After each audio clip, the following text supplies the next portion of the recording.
The following is a story called Stoking the Flames. It was written by Nonsequitur for Emeral, who also commissioned this reading. It's about his Flareon OC Flarita. There's going to be Pokemon elements involved in this. You know, I wasn't always like this. I wasn't always this red-hot bombshell you see before you. Hard to believe, I'm sure. I don't think it's easy to imagine me without guns like these. Those were different times back then.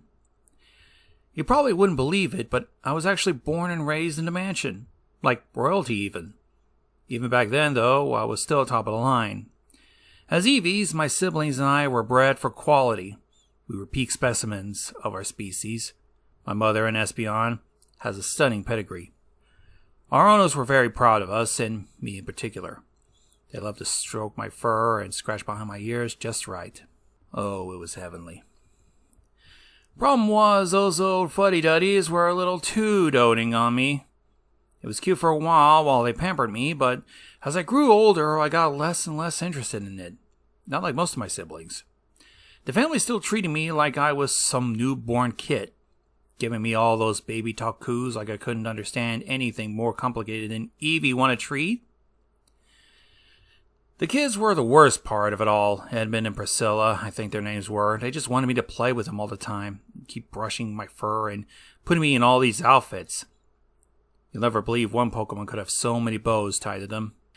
Yes, I see that look you're giving me. I know this sounds very bizarre, but trust me, it'll all make sense. So to show my displeasure with it all, I started to get a little rowdy. I'd shake out those bows and run circles all around them while they cried at me to stop. I would have run all day if I could, laps up and down the stairs in that big house, but my little Eevee legs back then could only work so hard. Sooner or later I'd have to get tired, and then they'd pick me up by the scruff of my neck and they'd be scolding me. I was almost okay with that, though. Better to be disciplined than being babied incessantly. It became apparent to them eventually that I wasn't just going to roll over and play nice anymore, and they didn't want that. Not at all. They were part of this long family line, you see. They have all these customs and traditions that they just couldn't get rid of. They didn't want me to get into any kind of trouble that'll just ruin all the hard work they put into getting me in the first place. No reason to worry about any possibility like that. The worst part of it all was that they refused to allow me to evolve. They were only interested in Eevees. They didn't want me to get anything remotely close to a fight. They even have a whole display case full of evolution stones, and they wouldn't let me get any of them. They were just for decoration. I mean, who does that? I shouldn't be letting myself get worked up so quickly. There's still a lot to go through. The tipping point in it all came one day when I managed to do the unthinkable. I escaped the mansion. It happened when there was a big party going on.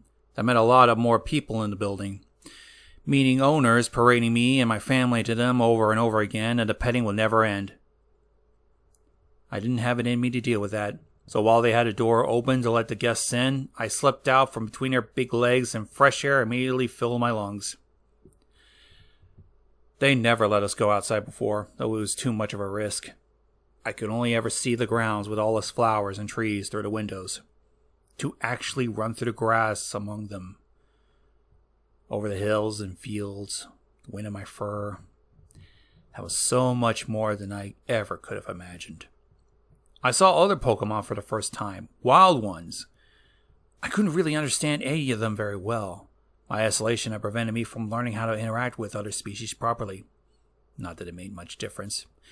In my excitement, my natural instinct had been to run after them, causing more of them to run away, little birds and rodents too scared by a tiny little Eevee. I felt the thrill for the first time. It didn't last long. Eventually, I heard voices, loud footsteps approaching at a run. I stayed out of reach for as long as I could, but eventually they caught up to me. They brought me back to the mansion again. They were mad at me, my owners. Mad I ran away, and on a day of a party no less. Forcing them to break up the festivities to put together a search party. They've had enough of my disobedience. Eventually, I was not the first case of such behavior in the family's history, because they already had the necessary punishment prepared for me. They call it a harness, but in practice, it might as well have been a straitjacket. It was a bulky, padded thing that they tried to tie me into, clamping around my back and legs and neck, even my tail, and made it so I could barely move. I couldn't escape anymore. I could only stand still like I was just a toy to them. Oh, Emmett and Priscilla, they like it a lot. Now they could play with me as much as they wanted, and there was no resistance I could put up. All those bows and ribbons, all over again, and I couldn't get rid of them. It took all my strength just to put one paw in front of the other. Reaching up to claw them was out of the question. I remember at the end of that first day with the harness on, I went back to the room where my family slept. The owners like to call it the fox run. I just thought of it as the pound. My siblings didn't want to snuggle up with me anymore when we were to sleep. They thought all those padded metal bits made me too uncomfortable. They didn't lift a paw to help me out of it either, though they didn't want to incur the wrath of our masters upon them as well. They were just as much a part of the problem at the end of it all. They were content with being pampered day in and day out, didn't mind the patronization of it all, so long as they were fed and didn't have to worry about all those things out there in the real world. Only my mother would still approach me. She let me rest against her, and I felt the warmth of her body even through the harness.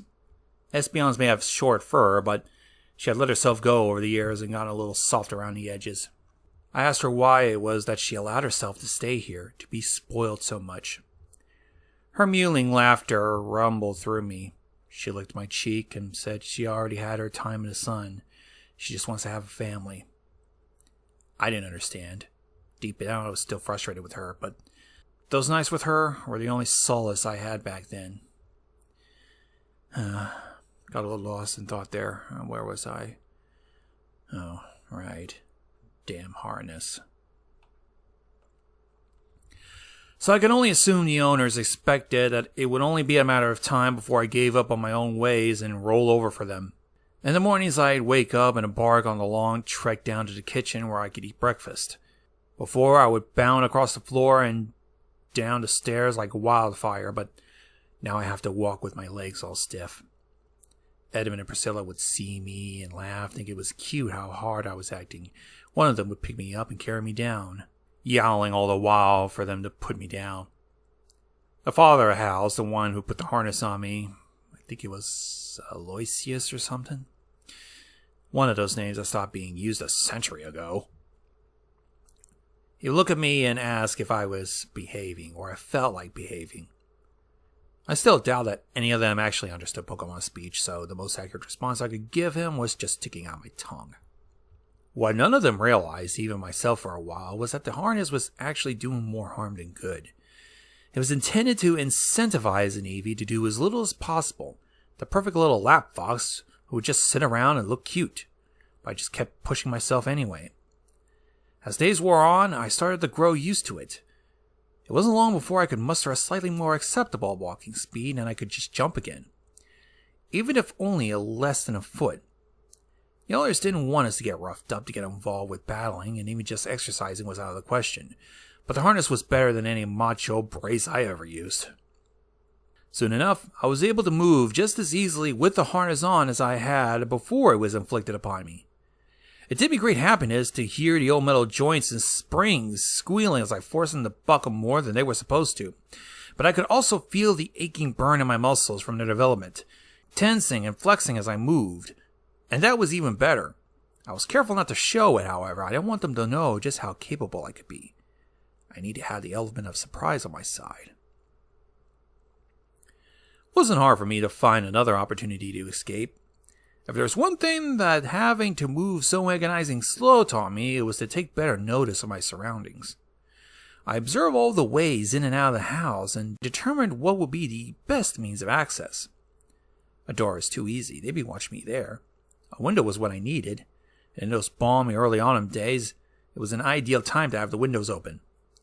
With no one looking, I leaped through one of the glass openings, and I didn't hear the shouting until I was at the far end of the stake grounds. It wasn't enough to just claw at the harness's bindings to get rid of it. I had to bash against trees and rocks for a while until it was loose enough for me to pry it off.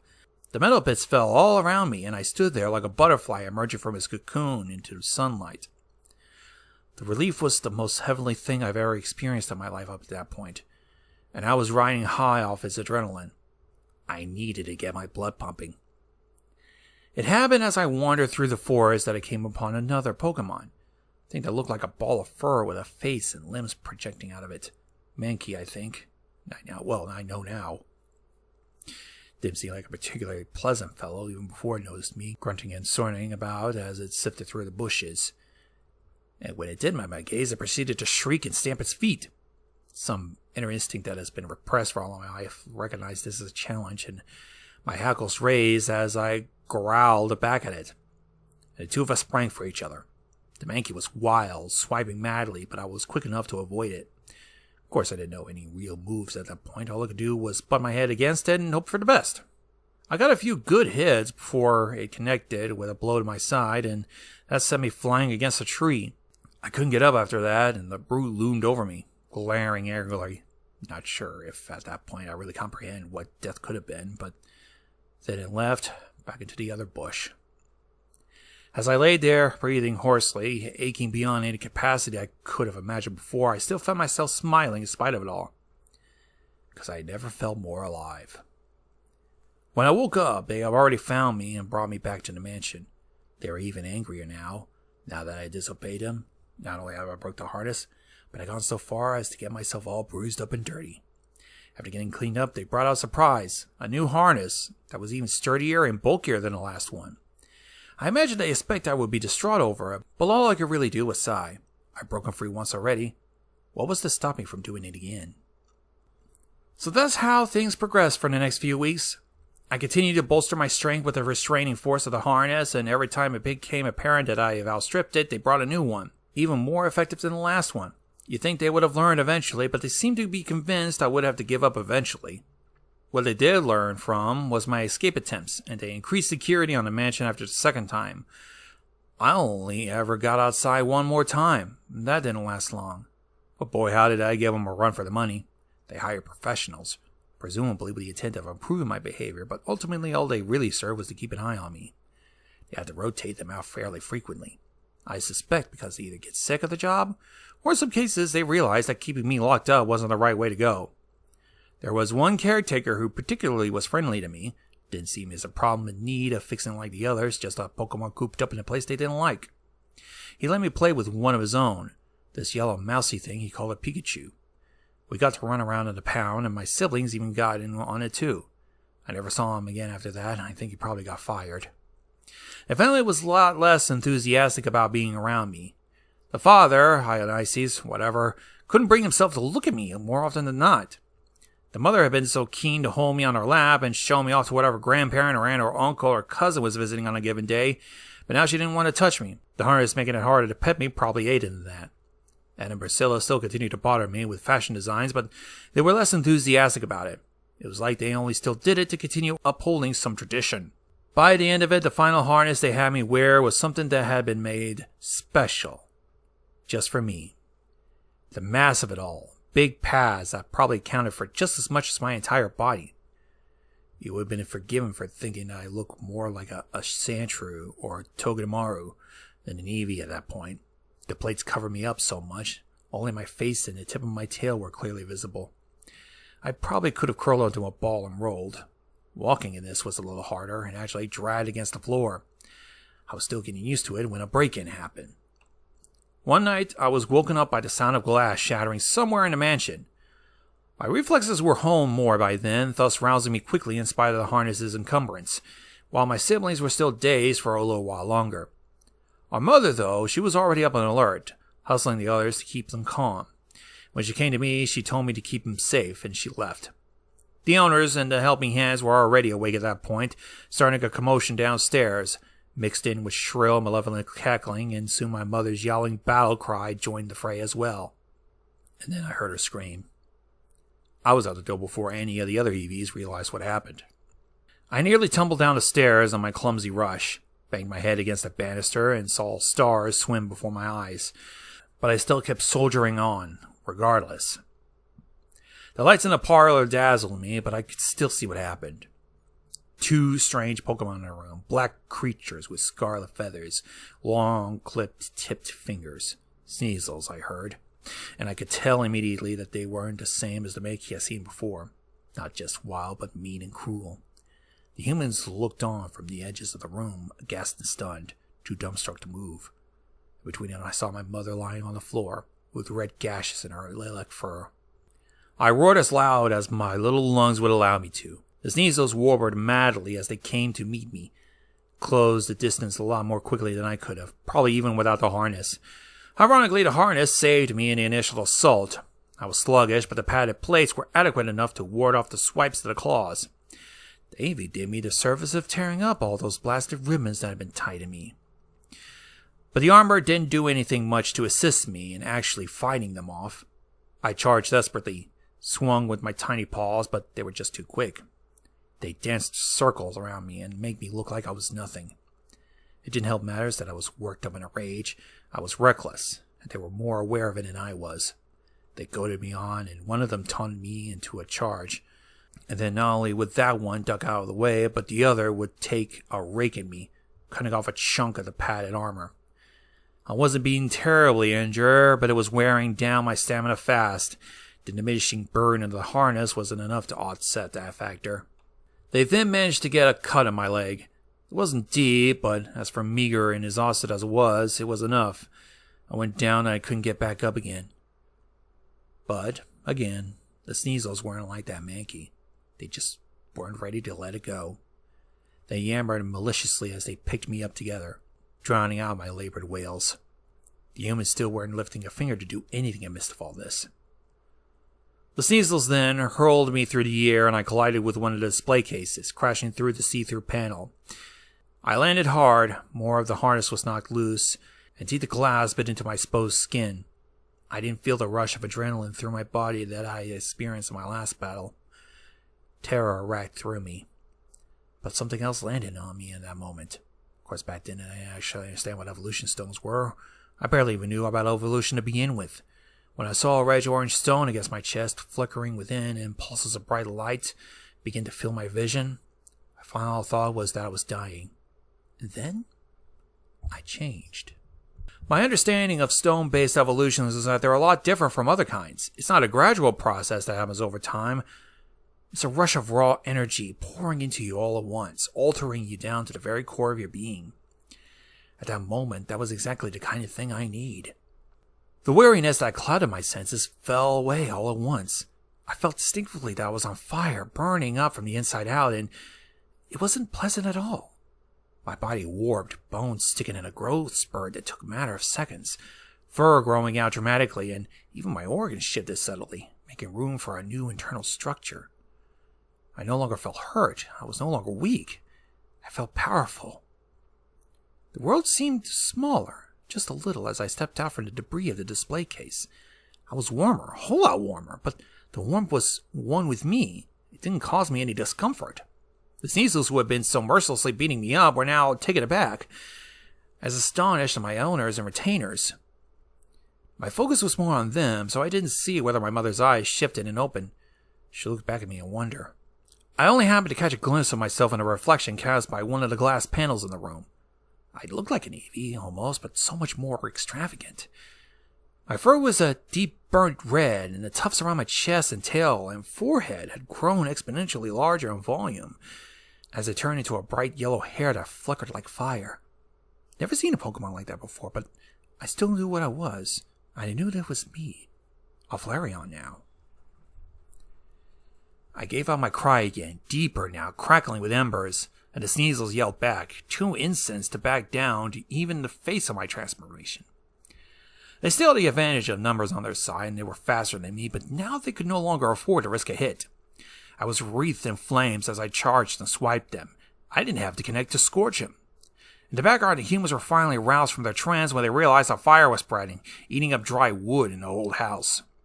The Sneasels were now the ones being worn down by exhaustion. It didn't take long before I managed to knock down both of them.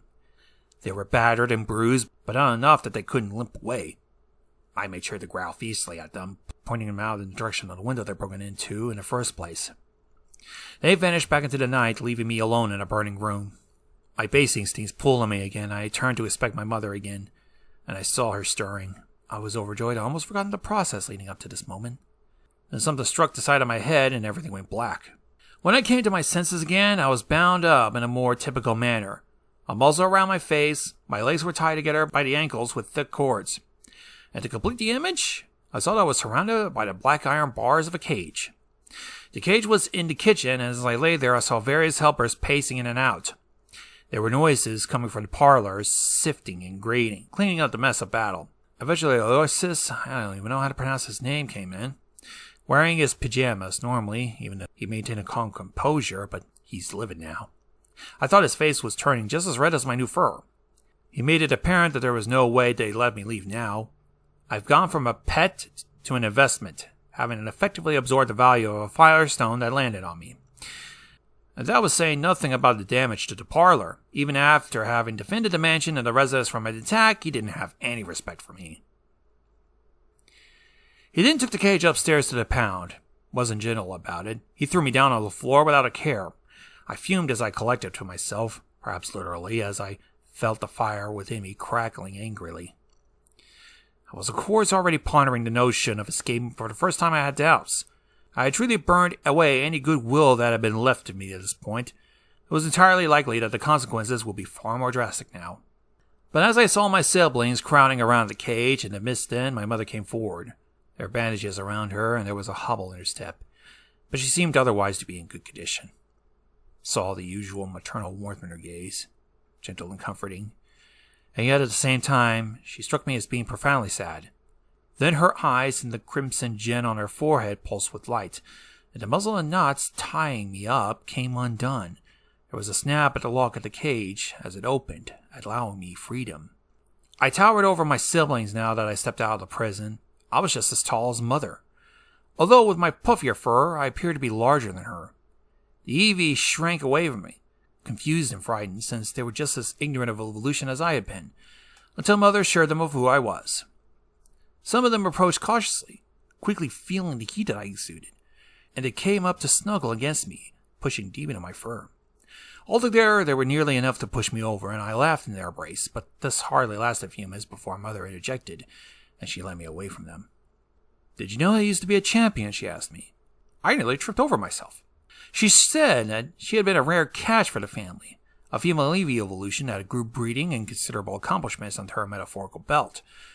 She had been a part of the professional league circuit for a few years. She earned quite a few ribbons and trophies, before retiring and then became adopted by the family in a mansion. She had always wanted to have a family, but she still sometimes missed the thrill of battle. She supposed that the excitement must have passed on to me and knew that I couldn't continue to stay any longer. We stood at the pound's door, and she put her paw on my forehead as her own glowed again. Images ran through my head, seeing the halls of the building and the men who patrolled it. The disembodied perspective weaved through them and continued to the parlor, where the debris has been cleaned up and the fires put out. But there's still a hole in one of the windows where the sneeze was broken in. "You see now the way that you must go. Act quickly," she told me, brushing along the side of my face before pushing me forward. "You don't belong in this terrible place, my Nullifier. Go out there and chase your dreams." She continued to urge me as I went out. I'm not sure if she might have been telekinetically moving my limbs for me. I could only look back at her, and I was so unsure whether to say thank you or I love you that I couldn't say either. I could only hope that she heard my thoughts. "No, I'm fine. It's just I haven't thought about it in so long." Well, I did as her psychic intentions had commanded, predicting the movements of the human psyche sneaked by them unnoticed. I made into the parlor again. Well, how much easier it was to leap on the furniture now, and I made it through the window, and I was outside again. It had started to snow at some point during the night. Drifts of white were starting to blanket the mansion grounds. I didn't feel the cold much, thanks to my newfound internal heat and insulation. Flakes melted the water as soon as they came into contact with my fur, and I cleared the path ahead of myself, just walking forward, which the flesh snowfall would quickly cover up behind me. There would still be no alarm even when I reached the edge of the family's property. They would not discover I was missing until it was too late. So I ran on and on through the snow, through the forest, to the hills beyond. Whatever mysteries laid past even that. I have no idea what I was looking for, what I was going to do at that point, or how I would continue to survive. None of that mattered, not yet. In the moment, all that it was pointing me that I was free. My fire has been lit and it will only continue to grow brighter and stronger. That's everything then. That's where I came from. Not so humble beginnings as it turns out, but I think it's still a rather unlikely road you have taken, all things considered. Don't worry. I've seen you got some questions. You're wondering why some humans own me, how they can own a Pokemon like any normal house pet. The truth was, it was a lot more than just a different time and place. It was a different world altogether. How's that for a plot twist? So, you want to know why I'm still not just a little fox about yay high? That's a story for another time. And now for some of the commentary. It's kind of a struggle with this particular one. There was a lot of run-on sentences that could have been fixed. I mean, there was a lot of commas that would have been just broken off and be different kind of sentences altogether. But so far, that's just one of my minor complaints. Other than that, this seems to be a pretty solid story. It really does give a good perspective. And it's a nice backstory for one of your OCs instead of just, it is what it is and you just might as well accept it. It is a pretty good story overall. If there is going to be a sequel to this that explains why instead of just a regular Flareon, she's now a Flareon Anthro, I'd be happy to see it. And I'll be happy to read it, and hell, even take money for it.